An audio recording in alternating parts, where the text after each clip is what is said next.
মনে করুন আপনি কোটি কোটি টাকা খরচ করে একটা মার্সিডিজ গাড়ি কিনলেন, কিন্তু গাড়িটা কেনার পর আপনার এক প্রভাবশালী প্রতিবেশী বলল, তুমি যদি ওই গাড়ি গ্যারেজ থেকে বের করো তবে তোমার সাথে আমার সব ব্যবসা বন্ধ। ফলে আপনি গাড়িতে চড়তেও পারছেন না, আবার ফেরতও দিতে পারছেন না। শেষ পর্যন্ত কোনো উপায় না পেয়ে আপনি গাড়িটা আরেক প্রতিবেশীর গ্যারেজে গিয়ে লুকিয়ে রাখলেন, শুধু তাকে দেখানোর জন্য যে গাড়িটা আপনার কাছে নেই। হাস্যকর শোনাচ্ছে, তাই না? আন্তর্জাতিক রাজনীতির মঞ্চে ঠিক এই পাগলামিটাই করতে যাচ্ছে তুরস্ক। $2.5 বিলিয়ন খরচ করে রাশিয়ার কাছ থেকে কেনা পৃথিবীর অন্যতম সেরা মিসাইল সিস্টেম S-400 এরদোয়ানের দেশ এখন নিজেরা ব্যবহার না করে জাহাজে তুলে পাঠিয়ে দিতে চাইছে দক্ষিণ কোরিয়ায়। যুদ্ধ করার জন্য নয়, স্রেফ একটা অন্ধকার গুদামে বাক্সবন্দি করে তালা মেরে রাখতে। তার কারণ আমেরিকার তৈরি F-35 যুদ্ধ বিমান পাওয়ার লোভ। কিন্তু গল্পে টুইস্ট একটা নয়, দুটো। যে দক্ষিণ কোরিয়ার গুদামে এই রুশ অস্ত্র লুকিয়ে রাখার পরিকল্পনা হচ্ছে, সেই দেশ কিন্তু রাশিয়ারই এক সময়ের টেকনিক্যাল পার্টনার। আর আজ সেই কোরিয়াই ইউক্রেন যুদ্ধের কারণে পুতিনের চোখের বালি। ইতিহাসের সবচেয়ে দামি এবং অদ্ভুত এই লুকোচুরি খেলার শেষ কোথায়? কেন $2.5 বিলিয়ন অস্ত্রকে স্রেফ একটা শোপিস বানিয়ে সিউলে পাঠিয়ে দিতে চাইছে আঙ্কারা? আর ভ্লাদিমির পুতিন কি আসলেই নিজের তৈরি সেরা অস্ত্রকে এভাবে জিম্মি হতে দেবেন? আজকে এই অবিশ্বাস্য সমরাস্ত্র নাটকের ভেতরের গল্পটা আমরা জানবো। পুরো সময়টা জুড়ে খতিয়ে দেখব তিনটি মূল রহস্য। এক, ডোনাল্ড ট্রাম্পের হোয়াইট হাউসে ফেরার পর আঙ্কারার ওয়াশিংটনের গোপন টেবিলে আসলে কি রফাদফা হচ্ছে। দুই, দক্ষিণ কোরিয়া কেন এই তপ্ত কড়াইয়ের আলু নিজের হাতে নিতে যাবে? সিউলের লাভটা কোথায়? এবং তিন, রাশিয়ার প্রেসিডেন্ট ভ্লাদিমির পুতিনের রিয়াকশনই বাকি। ক্রেমলিনের হাতে কি এই চুক্তি ভেস্তে দেওয়ার কোনো আইনি ট্রাম্প কার্ড আছে? তো চলুন ঘটনার শুরুটা যেখানে, সেই আঙ্কারা থেকে শুরু করা যাক। Welcome to our show yellow reflection podcast. সাথে আছি আমি সাবরিনা মিলি।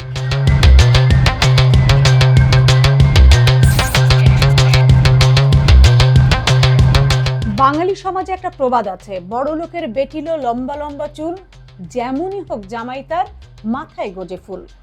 আন্তর্জাতিক রাজনীতির মাঠে তুরস্কের প্রেসিডেন্ট রিসেপ তাইয়েপ এরদোয়ানের অবস্থা অনেকটা তেমনই হয়েছিল। তিনি চাইলেন একই সাথে আমেরিকার সাথে দোস্তি রাখতে, আবার রাশিয়ার সাথেও প্রেম জমাতে। ফলাফল যা হবার তাই হলো, কুলো গেল শ্যামও গেল। ঘটনার শুরু 2017 সালে। তুরস্কের তখন বড্ড স্বাদ হলো একটা মারণাস্ত্র কেনার, এমন এক ডিফেন্স সিস্টেম যা আকাশ থেকে যে কোনো শত্রুকে পাখির মতো নামিয়ে আনতে পারে। আমেরিকার কাছ থেকে তারা চাইলো তাদের বিখ্যাত প্যাট্রিয়ট মিসাইল সিস্টেম, কিন্তু ওয়াশিংটন যেন তখন এক অনড় বাসর ঘরের কোণে। দাম নিয়ে টালবাহানা, প্রযুক্তির গোপন ফর্মুলা শেয়ার না করার জিদ, সব মিলিয়ে তুরস্ককে তারা ঝুলিয়ে রাখলো। ঠিক তখনই মঞ্চে প্রবেশ করলেন ক্রেমলিনের ম্যাজিশিয়ান ভ্লাদিমির পুতিন। তিনি এরদোয়ানের কাঁধে হাত রেখে ফিসফিসিয়ে বললেন, আরে ভাই, আমেরিকার পেছনে ঘুরছো কেন? এই নাও আমার সেরা সৃষ্টি S-400 ট্রায়াম্ফ। পেট্রিয়টের চেয়ে আরো ভালো কাজ করবে, দামেও সস্তা, আর ফর্মুলা ও তো ঘরের কথা, পরেই ভাবা যাবে। ব্যাস, এরদোয়ান আর লোভ সামলাতে পারলেন না। 2019 সালে $2.5 বিলিয়ন চেক কেটে রাশিয়ার কাছ থেকে S-400 নিয়ে এলেন আঙ্কারায়। কিন্তু এরদোয়ান সাহেব হয়তো ভুলেই গিয়েছিলেন হোয়াইট হাউসের কর্তারা আর যাই হোক শেয়ারিং এ বিশ্বাসী নন, বিশেষ করে যখন ব্যাপারটা ডিফেন্স টেকনোলজির হয়। আমেরিকা সাফ জানিয়ে দিল, তুমি বাপু একই বিছানায় আমাদের F-35 যুদ্ধ বিমান আর রাশিয়ার S-400 রাডার রাখতে পারো না। রাশিয়ার রাডার যদি আমাদের F-35 এর স্টেলথ বা অদৃশ্য থাকার টেকনোলজি চুরি করে মস্কোয় পাঠিয়ে দেয়, তাহলে আমাদের $1 বিলিয়ন প্রজেক্টই তো এক নিমেষে হাওয়া। তুরস্ক ভেবেছিল মার্কিনীরা হয়তো একটু চেঁচামেচি করে ঠান্ডা হয়ে যাবে, কিন্তু ট্রাম্প প্রশাসন তখন ক্যাটসা নামক এক ভয়ঙ্কর নিষেধাজ্ঞা জারি করলো। তুরস্ককে F-35 এর এলিট ক্লাব থেকে ঘাড় ধরে বের করে দেওয়া হলো। শুধু তাই নয়, যে বিমানগুলোর জন্য তুরস্ক এরই মধ্যে কোটি কোটি ডলার অগ্রিম বুকিং দিয়ে রেখেছিল, সেগুলো আটকে দিল ওয়াশিংটন। এরদোয়ান সাহেব পড়লেন মহা বিপদে। ঘরে এনে রাখা রাশিয়ার S-400 চালু করলেই আমেরিকার আরো নিষেধাজ্ঞা আসবে। আবার ওদিকে আমেরিকা F-35 না পেলে গ্রিসের মতো প্রতিবেশীদের সামনে তুরস্কের বিমান বাহিনী দুর্বল হয়ে পড়বে। $2.5 বিলিয়ন সেই মারণাস্ত্র তখন তুরস্কের জন্য হয়ে দাঁড়ালো গলায় আটকে থাকা এক টুকরো হাড়। না পারা যাচ্ছে গিলতে, না পারা যাচ্ছে ওগলাতে। তাহলে ঘটনার শুরুটা তো দেখলেন, এবার আসা যাক মাঝখানের গল্পে। এরদোয়ান সাহেব রাশিয়ার S-400 ঘরে এনে মহাশান্তিতে ঘুমাতে গিয়েছিলেন, কিন্তু ঘুম ভাঙতেই দেখলেন ঘরের কোণে পড়ে থাকা $2.5 বিলিয়ন ওই দানবটা আসলে একটা সাদা হাতি। ওটার সুইচ অন করলেই আমেরিকার নিষেধাজ্ঞার চাবুক পিঠে পড়বে, আর অন না করলে $2.5 বিলিয়ন স্রেফ পানিতে। গত কয়েক বছর ধরে আঙ্কারা আর ওয়াশিংটনের মধ্যে টেবিলের তলায় দেদারসে আলাপ চলছে। এবার কিভাবে এই ক্যাচাল থেকে মুক্তি পাওয়া যায়? আমেরিকা প্রস্তাব দিল, এক কাজ করো এরদোয়ান ভাই, মিসাইলগুলো রাশিয়ার কাছেই ফেরত পাঠিয়ে দাও। তুরস্ক কানে হাত দিল, আরে ভাই, পুতিনের জিনিস পুতিনকে ফেরত দিতে গেলে তিনি কি আর আস্ত রাখবেন? তার উপর এখন চলছে ইউক্রেনে যুদ্ধ। তুরস্ক যদি ওই অস্ত্র রাশিয়াকে ফেরত দেয়, পুতিন ওটা সোজা ইউক্রেন বর্ডারে নিয়ে গিয়ে ফিট করে দেবে। এটা দেখলে ন্যাটো আর ইউক্রেনের হার্ট অ্যাটাক হওয়া বাকি থাকবে। সুতরাং ও রাস্তা বন্ধ। ঠিক এই দমবন্ধ পরিস্থিতিতে কূটনীতির জাদুকররা টেবিলের উপর একটা নতুন তাস ফেললেন। তাসটার নাম দক্ষিণ কোরিয়া। হুট করে এই নাটকে দক্ষিণ কোরিয়া কেন? কারণ সিউল হচ্ছে আন্তর্জাতিক রাজনীতির সেই ভদ্র ছেলে যাকে সবাই কম বেশি বিশ্বাস করে, কিন্তু আসল টুইস্টটা অন্য জায়গায়। দক্ষিণ কোরিয়া আর রাশিয়ার সম্পর্কটা কিন্তু সবসময় এমন তেতো ছিল না। আজ থেকে প্রায় 25 বছর আগে এই দক্ষিণ কোরিয়াই রাশিয়ার কাছ থেকে টেকনোলজি ধার করে তাদের নিজেদের মিসাইল সিস্টেম বানিয়েছিল। অর্থাৎ রুশ অস্ত্রের নাড়ি ভুড়ি সিউলের খুব ভালো করেই চেনা। তাহলে প্ল্যানটা কি? প্ল্যান হলো তুরস্ক তাদের S-400 রাশিয়ার কাছেও ফেরত দেবে না, নিজের দেশেও রাখবে না, এগুলো জাহাজে করে পাঠিয়ে দেওয়া হবে দক্ষিণ কোরিয়ায়। তবে কোরিয়ানরা ওটা দিয়ে যুদ্ধ করবে না, ওগুলো থাকবে সাউথ কোরিয়ার কোনো মিলিটারি গুদামে, একদম তালাবন্ধ অবস্থায়। সোজা বাংলায় এটাকে বলে আইনি ফাঁকি। আমেরিকা তুরস্ককে বলবে, যেহেতু তোমার মাটিতে আর রাশিয়ার মিসাইল নেই, তাই তুমি আমার লক্ষ্মী ছেলে হয়ে গেছো, এই নাও তোমার F-35 যুদ্ধ বিমানের চাবি। আর দক্ষিণ কোরিয়া তারা এই মিসাইলগুলো আটকে রেখে আমেরিকার গুড বুকে থাকবে। আবার ওদিকে রাশিয়ার ক্ষোভ থেকেও বেঁচে থাকবে, কারণ তারা তো আর এই মিসাইল পুতিনের বন্ধু উত্তর কোরিয়ার দিকে তাক করে রাখছে না, স্রেফ বাক্সে ভরে রাখছে।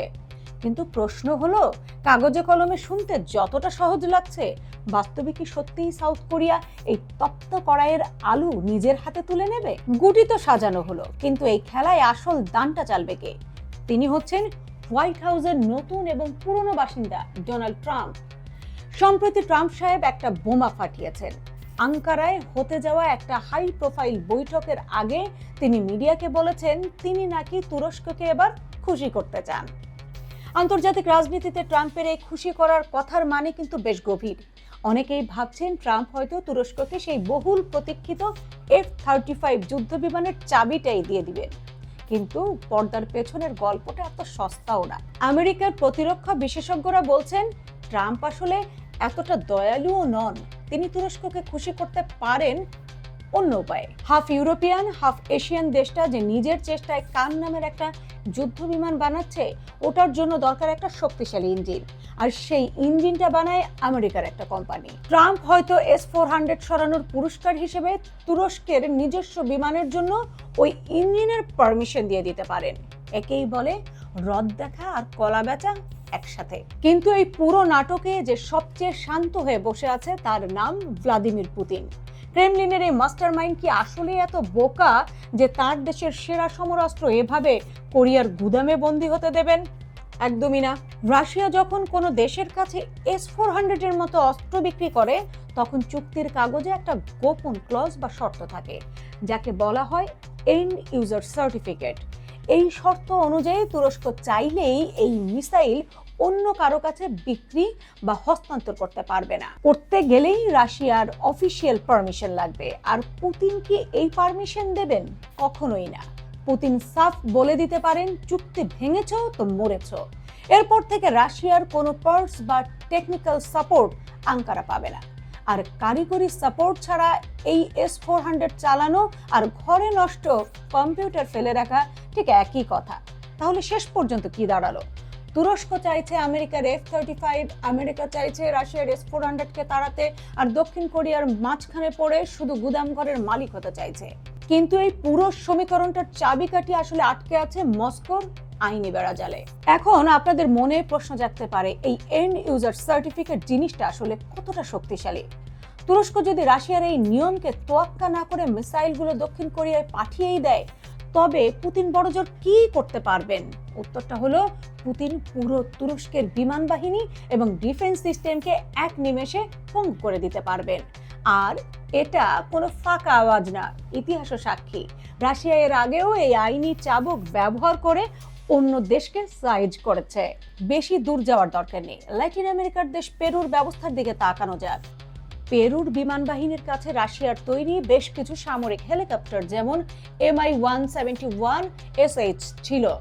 2022 সালে ইউক্রেন যুদ্ধ শুরু হওয়ার পর আমেরিকা পেরুকে একটা লোভনীয় অফার দিল। ওয়াশিংটন বলল, এই রুশ হেলিকপ্টারগুলো তোমরা ইউক্রেনকে দিয়ে দাও, তার বদলে আমরা তোমাদের একদম চকচকে নতুন আমেরিকান হেলিকপ্টার দিব। পেরু তো মহা খুশি, কিন্তু খবরটা মস্কোর কানে পৌঁছানো মাত্রই ক্রেমলিন থেকে একটা কড়া চিঠি গেল ল্যাটিন আমেরিকায়। রাশিয়া সাফ জানিয়ে দিল, খবরদার, চুক্তির এন্ড ইউজার সার্টিফিকেট অনুযায়ী আমাদের পারমিশন ছাড়া এই হেলিকপ্টার তোমরা কাউকে ছুঁতেও দিতে পারবে না। যদি দাও, তবে তোমাদের কাছে থাকা বাকি সব রুশ অস্ত্রের স্পেয়ার পার্টস বা খুচরা যন্ত্রাংশ এবং টেকনিক্যাল সাপোর্ট আমরা আজ রাতেই ব্লক করে দেব। ফলাফল, আমেরিকার এত বড় প্রলোভনের পরেও পেরু ভয়ে ওই চুক্তি থেকে এক পা পিছিয়ে আসে। কারণ তারা জানতো রাশিয়ার পার্টস আর ইঞ্জিনিয়ার ছাড়া ওই হেলিকপ্টারগুলো কয়েকদিনের মধ্যে স্রেফ লোহার স্ক্র্যাপ বা ভাঙাড়ি হয়ে যাবে। ঠিক এই ফাঁদে এখন আটকে আছে তুরস্ক। S-400 কোনো সাধারণ খেলনা নয় যে কিনে এনে ফেলে রাখলে। এটার সফটওয়্যার আপডেট করা, মিসাইলের আয়ু ধরে রাখা আর রাডারের মেইনটেনেন্সের জন্য প্রতি মুহূর্তে রুশ ইঞ্জিনিয়ারদের দরকার হয়। পুতিন যদি এন্ড ইউজার সার্টিফিকেটের দোহাই দিয়ে তুরস্কের উপর এই টেকনিক্যাল ব্ল্যাকমেইল শুরু করে, তবে $2.5 বিলিয়ন এই সিস্টেমটা স্রেফ একটা অকেজো লোহার স্তূপে পরিণত হবে। এরদোয়ান সাহেব খুব ভালো করেই জানেন, আমেরিকার F-35 পাওয়ার লোভে রাশিয়ার এই আইনি ফাঁদ ভাঙতে গেলে হিতে বিপরীত হতে পারে। তাহলে সব হিসাব নিকাশ শেষে তুরস্ক আসলে কি করতে যাচ্ছে? এরদোয়ান সাহেব কি আমেরিকার মন জয় করতে S-400 দক্ষিণ কোরিয়ার গুদামে পাঠাবেন, নাকি পুতিনের ভয়ে ওটা আঙ্কারাতেই রেখে দেবেন? ডিফেন্স জার্নাল আর থিঙ্ক ট্যাঙ্কগুলোর সর্বশেষ ইনসাইডার রিপোর্ট বলছে, তুরস্ক আসলে মাঝখানের একটা সেফ রাস্তা বেছে নিচ্ছে। সাপও মরবে, লাঠিও ভাঙবে না। তুরস্ক শেষ পর্যন্ত যেটা করতে যাচ্ছে তা হলো, তারা S-400 সিস্টেমটা নিজের দেশেই রাখবে, কিন্তু সেটাকে পুরোপুরি নিষ্ক্রিয় বা আনপ্লাগ করে রাখা হবে। সহজ বাংলায়, ওটার মেইন সুইচ অফ করে রাখা হবে, যাতে আমেরিকার স্যাটেলাইট বা রাডার ওটাকে সচল না দেখে। এর বদলে তারা আমেরিকার কাছ থেকে F-35 হয়তো এখনই পাবে না, কিন্তু তাদের নিজেদের তৈরি কান যুদ্ধ বিমানের জন্য আমেরিকার ইঞ্জিনের ক্লিয়ারেন্সটা আদায় করে নেবে। অর্থাৎ দক্ষিণ কোরিয়ার গুদামে না পাঠিয়ে তুরস্ক আসলে নিজের দেশেই S-400-কে একটা ডামি শোপিস বানিয়ে রেখে দিচ্ছে। আর এভাবেই সম্পূর্ণ হচ্ছে ইতিহাসের সবচেয়ে দামি এবং অদ্ভুত এক সমরাস্ত্রের লুক। ভিডিওর শুরুতে আমরা যে $2.5 বিলিয়ন মার্সিডিজ গাড়ির গল্প বলেছিলাম, এবার সেটার সাথে একটু মিলিয়ে নিন। তুরস্ক $2.5 বিলিয়ন খরচ করে রাশিয়ার কাছ থেকে মার্সিডিজের মতো দামি S-400 কিনেছিল আকাশ পাহারা দেবার জন্য, কিন্তু প্রভাবশালী প্রতিবেশী আমেরিকার চাপে তারা সেটা চালাতে পারছে না। ওদিকে রাশিয়ার আইনি চাবুকের ভয়ে সেটা তারা অন্য প্রতিবেশী দক্ষিণ কোরিয়ার গ্যারেজে গিয়ে লুকাতেও পারছে না। ফলাফল, গাড়িটা এখন তুরস্কের গ্যারেজেই পড়ে আছে, ওটার গায়ে ধুলো জমছে। গাড়িটার চাবি পকেটে নিয়ে এরদোয়ান সাহেব হেঁটে বেড়াচ্ছেন, আর দূর থেকে পুতিন সাহেব মুচকি হাসছেন। আন্তর্জাতিক রাজনীতির ট্র্যাজেডি এটাই, কখনো কখনো $2.5 বিলিয়ন মারণাস্ত্র স্রেফ একটা অকেজো শখের তোলা হয়ে ঘরের কোণে পড়ে থাকে, যার সুইচটা অন করার সাহসও একটা দেশের থাকে না। আঙ্কারা, ওয়াশিংটন আর ক্রেমলিনের এই $1 বিলিয়ন লুকোচুরি খেলা আপনাকে কি শেখালো? কমেন্ট বক্সে মতামত জানান। আজ এই পর্যন্ত। আন্তর্জাতিক রাজনীতির সংকট কিংবা সম্ভাবনার নতুন কোনো গল্প নিয়ে হাজির হব অন্য এপিসোডে।